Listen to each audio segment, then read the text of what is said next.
your round mandrels to form the ear wire. You're going to need the medium triangle mandrels, a pair of flat or chain nose, whatever you prefer for really gripping your wire and wrapping it around. Of course, some flush cutters, and you might need a little bench block and a hammer to work hard in, or you can tumble in your tumbler. So what you're going to need to do is take your medium triangles, and I know these are two different sizes, but the way we're going to do this is going to make a nice diamond shape as we finish. We're going to actually start our first bend of wire around that larger jaw. Now, I want you to really crease it and get a nice sharp point down there, because if we don't get that point in there now, it's going to be harder to do later. So let's get the nice form. And what we're going to do is leave yourself enough to wrap with up here at the top. You're going to come around that smaller side. And like I said, I know these are two different sizes, but as we form it, it's going to take its shape. So now with your little bit shorter piece, you're going to start wrapping, and you have to hold these shut. I like to kind of hold in place with my thumb, and normally I'd be working against my body. I'm working up towards the camera, and what will help me is to grip with these other pliers here.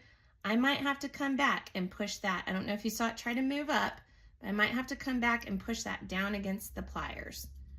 And if I need to push that piece up so it's going straight up, that'll kind of help me wrap around that.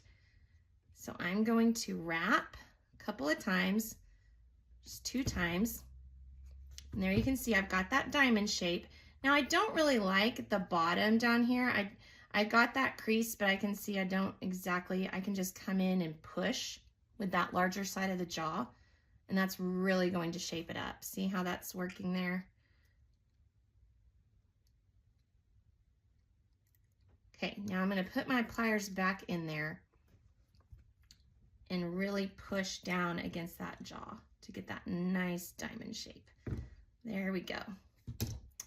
Beautiful. Now I'm going to trim off my extra with the flush cutters, making sure that that flat side of the flush cutters is facing my piece. And then I'm going to make this the back of my earring because I cut that piece off. So that way when you see the front, you just see that real nice wrap. And now we're going to take our rounds. I like to go around the smaller side. So the front of my earring is facing the big side of the jaw. The back of my earring is facing the smaller side, and I'm wrapping around that smaller side. Now I have the nice curve. One way I like to measure these earrings for me, I like a little bit of a longer ear wire. Some of you may prefer shorter, but I just like to give a flush cut kind of even with where the bottom of that triangle is. And then I like to come in with my flats and crick that neck up. So you can see it's just like on this one.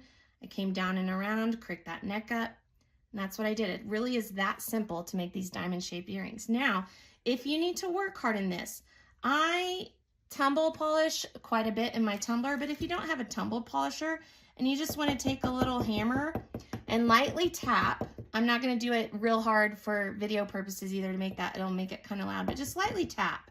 And that'll work hard in that piece. You're not flattening it, you're just kind of working it so that that ear wire really stiffens and works. That's really it. That's that simple.